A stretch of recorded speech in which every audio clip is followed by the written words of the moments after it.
You've created a remarkably open and transparent workspace, Reed, but do people ever tell you that that kind of transparency that you insist on, even owning up to losses of their own and other colleagues, is not everyone's cup of tea, that it can actually be quite brutal on employees? Have you ever had that kind of feedback? You know, we're very clear up front that there's a tension between kindness and honesty, and we value both as human beings.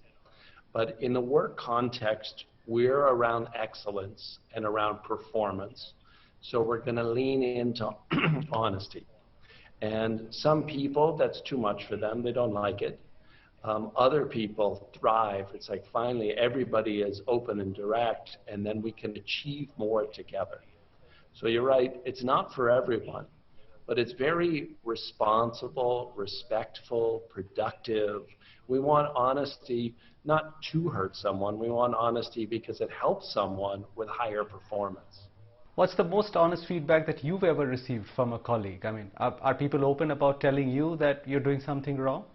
Does it extend to you, this honesty? Oh yes, very much so. So I think it's a bit of sport at Netflix of who can give the CEOs the most direct feedback. And it really does help. By now, over 20 years, I'm very used to it. And I know that people mean it well because they want to see us doing even better.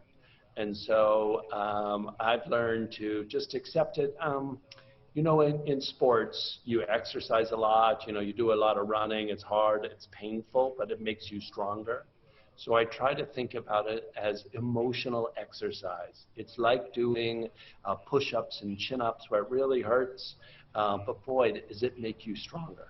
Is it also true that you actually solicit or ask your employees to go out periodically and solicit offers from rivals so that they get to know their true market worth in terms of salaries? I mean, is this just a crazy story, or is it really true? I don't know if it's an exaggerated story. I don't think we encourage people to, but we don't see it as disloyal to see what your market value is and to make sure that we're continuing to pay people at the top of the market.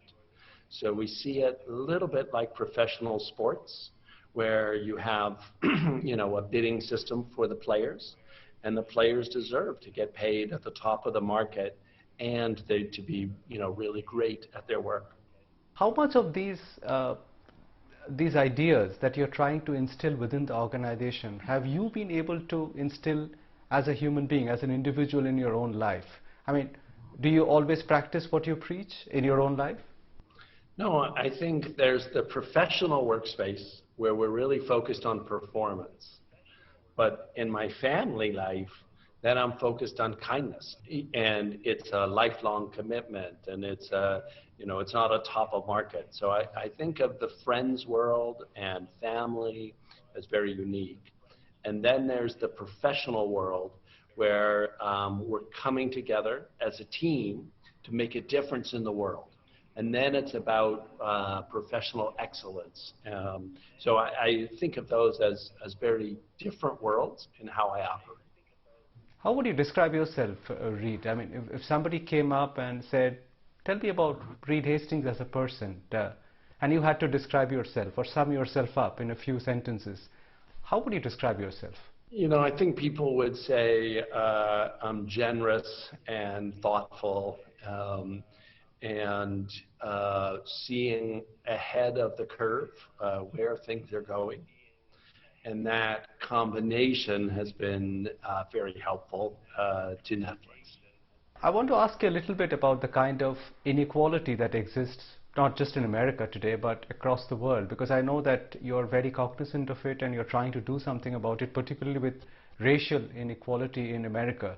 What's the way out? I mean, should one be despairing at the level of disparity today, or do you see that there's a way around it? You know, I mean, the U.S. history and legacy of racism is very strong, and it'll be multiple generations as we work our way out of it. You know, there are some parallels to the Indian caste system in terms of, you know, this legacy system that still has effect today. Every country has variations on the same thing. which we're working towards a more generous future where people are really seen as individuals and not primarily from their ethnic group or race. So I'm very optimistic about the U.S. You know, it's the society that I know best in terms of dealing with all these issues. But again, they're not U.S. specific. They're quite strong in many countries of the world. And then it's up to us as humans to move forward.